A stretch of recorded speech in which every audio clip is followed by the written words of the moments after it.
Well, we finally have it, the Arrma Outcast 4S. Been waiting around 6 months for this in the UK, longer than the US and most other places, to be fair. Crazy thing is though, if you go into UK websites now, Make It Build It, Model Sport, do not have it in stock. And we also have not yet received the blue ones. So if you don't want this bronze colour, then it's tough. The Kraton 4S is in stock and seems quite readily in stock, but I think looking at all the websites, there's probably less than 10 of these in the UK as we speak, in stock. 18 models I think have a couple, wheel spin models have a couple, and that is it. Absolutely crazy.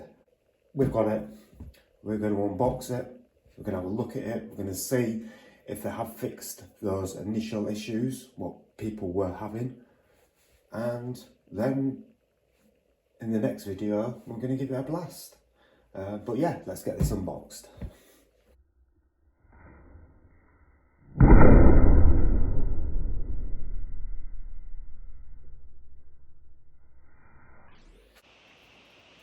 So here we are, the Arrma Outcast 4S 1/10 scale, and initially looked absolutely amazing. We've got the backflip tyres on here, vented on the outside, not on the inside, which is really good. So if you're running it in the water or sand or anything like that, it's not going to get, it's not going to stay in there, it's going to come straight out. No venting on the inside, which is fantastic. 17mm wheel hexes, which is an upgrade from the original 4S range, which again, really nice to see. The body is slightly different, still got this roll cage on it, feels really nice actually. Got added more detail on this body as well from previous. And from initial reviews I've watched of this, people were struggling to get the pins in and out, but we seem to have solved that issue. These come in and out absolutely fine. Got these little metal on here, which is really nice to see, because that just means when it goes on its body, on its hood, or on its roof, sorry, then you're going to have less scratching. These little holes here as well are actually for, you can buy the little flints for your Zippo lighters and stuff, where you can actually put them in there, in these little holes here, and when it goes on its roof on pavement, it will actually spark, which is nice. Yeah, really nice finished body, really good quality, and actually I do like this body. On camera it probably doesn't look as nice as it does in real life, and yeah, it's brown, but it's kind of like a bronze brown. Really nice actually. I'm surprised, because I did want the blue, but obviously here in the UK we've got no blue ones. I'm not going to go through everything that comes with it. You do get user manual, 17mm wheel hex, some shock adjusters, little hex drive in there, and obviously the SL3 Spectrum controller. So what we're going on side in here. So again, from the 4S and from the 3S as well, got upgraded aluminium shocks, which feel really nice. Really nice actually. Obviously you just have to adjust them with the collars. They're not adjustable by screws, but to be fair, when these get mucky and dirty and stuff like that, it's actually easier to adjust them with these, as the screw ones can get a bit gumped up. So, but it feels really nice as a suspension. Really nice.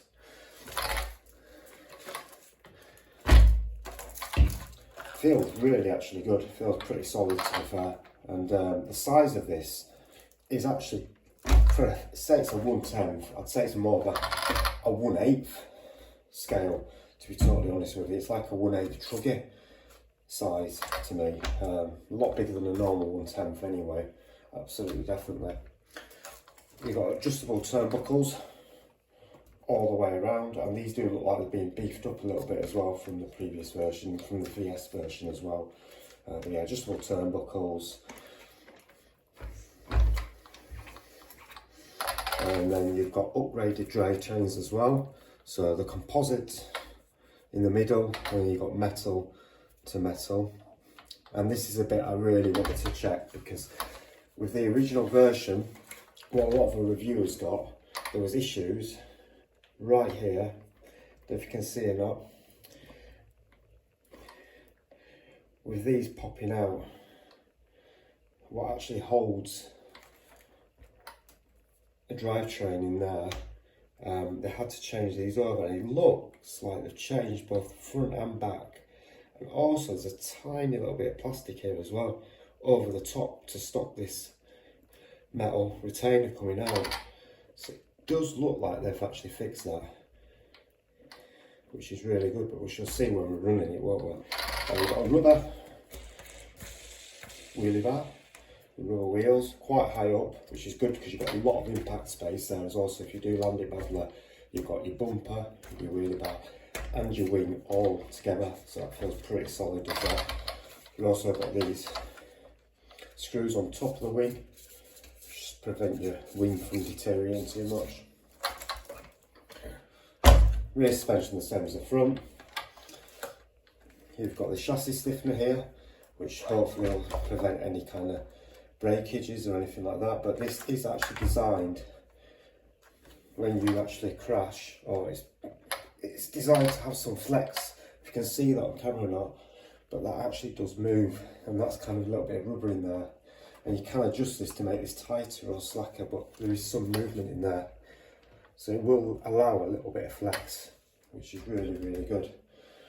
Obviously you've got full metal diffs in front and rear now, compared to the 3S range and the old 4S range. So these were composite diffs, a mixture, but now it's full metal diffs, EXB, same as the EXB models. Got your centre drive chain, which is again composite, and you've got a bearing there as well. Just keep an eye on this bearing, because that's the one that's going to get quite mucky, and it's just a shielded bearing as well. It's not got a rubber protector on it as well, so always keep an eye on that one. You've got a slipper clutch in the back here, so there's no centre diff on this, which is what some people have moaned about. For me, I've never had any issues with these slipper clutches.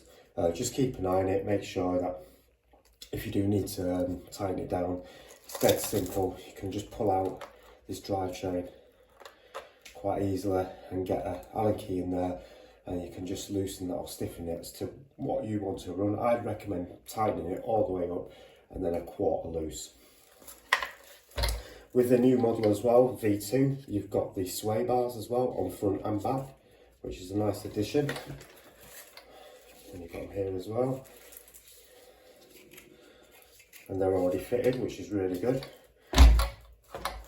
And then driving this, we have the Spectrum Firma 120 3 and 4S capable ESC, and you've got your fan on there as well. You've got a fan and a heatsink on the motor as well, which is nice to see.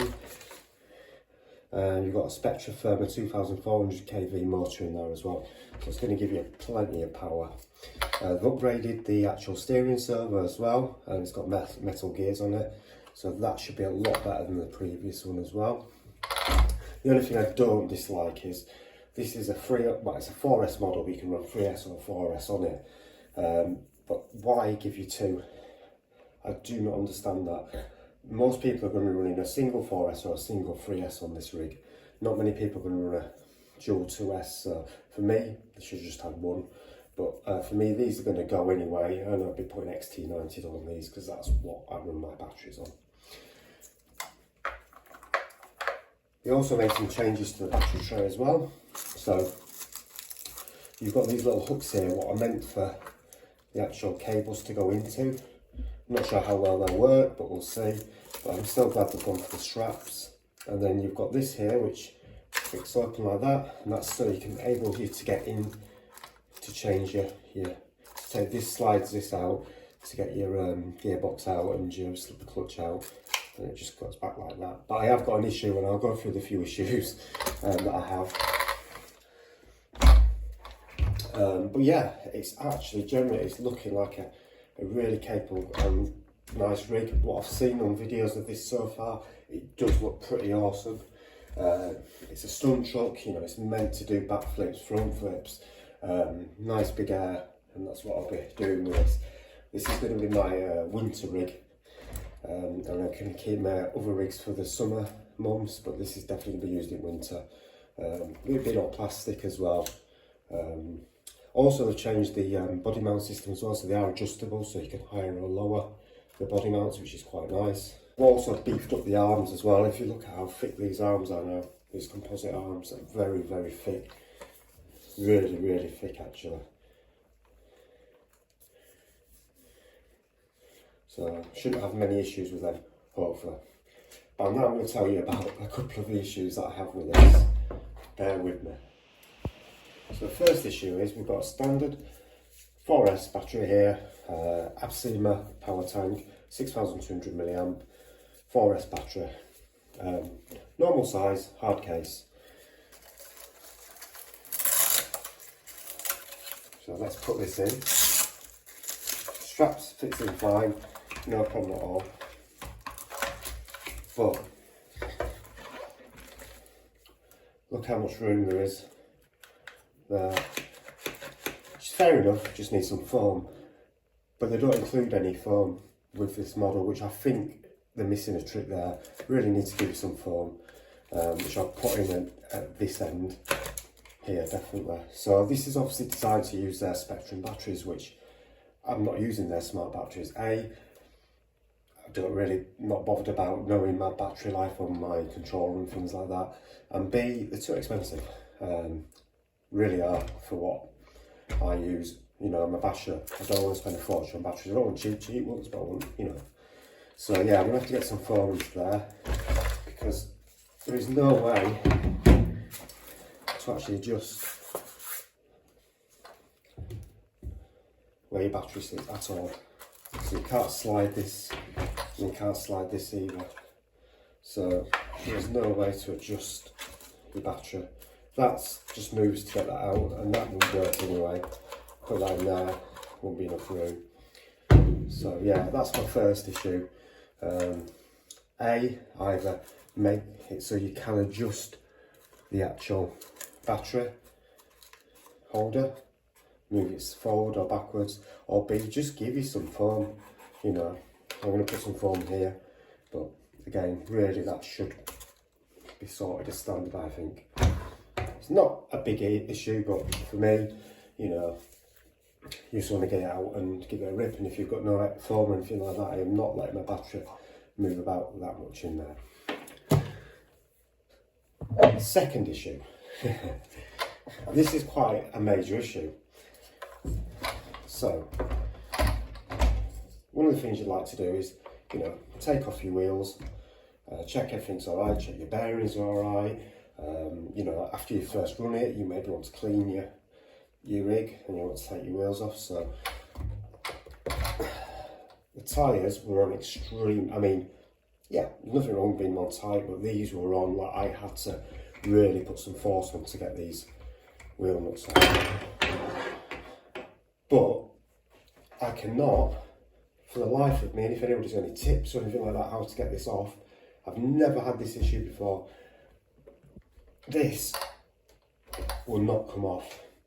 I have tried everything to try and force it off. I'm really putting some strength into there. I cannot get any of these wheels off. They've been put on that tight onto the hexes that whatever force I do, I just cannot get it off. Yeah, and I've tried everything.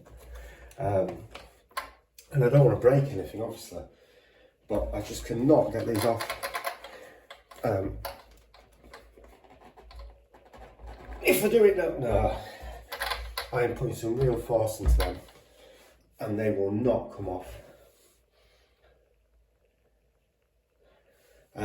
So yeah, if anybody's got any tips on how to get these bloody tyres off, at the moment it's not an issue. I mean, they may loosen a little bit after I've run it, maybe, I don't know.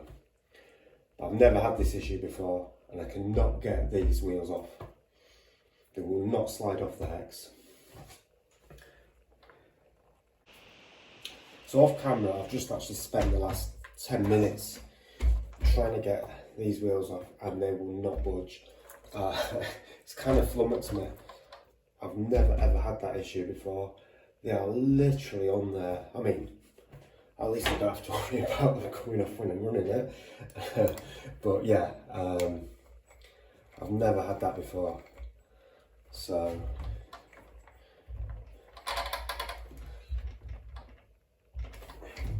I'm really unsure about if they've been put on too tight. Yeah, I'm not sure. So yeah. Anyway, that's just like a quick unboxing, quick review of this Outcast 4S from Arrma, for as a hobby, if you like. Why we've had to wait so long in the UK, really don't know. Why now in the UK there's hardly any left, and there's no date for when they're back in stock. So what I can see happening with these as well is people are going to buy these, or already have bought them, and they're going to start coming up on eBay for stupid money. You'll see them brand new in box, 500, 550 quid, I reckon. It's wrong, but it's what will happen. I don't understand why we've got so little in the UK, what the issue has been. I nearly didn't bother getting this because of how long I've had to wait for it, but you know, really looking forward to running this, and you know, I'm hoping it should be a good rig. The only issues I've seen, I think it was Razor RC. He's had issues with the chassis actually breaking. There is an upgrade by M2C, bash bar.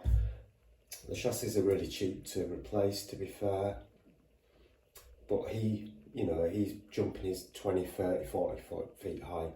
You know, I'm probably going to be like 10 feet, 15 feet, 20 max.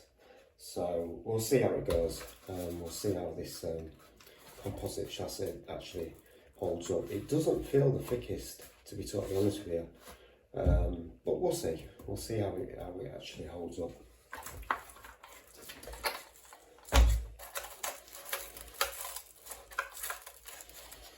But yeah, that's it for me today. Just a quick one. Just wanted to show you this. My initial thoughts, you know, apart from not being able to get the bloody wheels off and the battery tray being a bit too big for my batteries anyway. If you buy this with the Spectrum batteries, you should be absolutely fine. If not, you might need some foam. Yeah, and if anybody's got any comments on how to get these wheels off, please, without using hammer or too much force, then yeah, just drop me a comment, please. Am I being absolutely stupid? Am I missing something? But this is how you take a tyre off and a wheel off. I know how to take a wheel off an RC. I've never had that issue before. But yeah, looking forward to getting this running. Hopefully I'm going to get it out tomorrow. It's football tonight, so come on England. And yeah, thank you for watching anyway. Take care.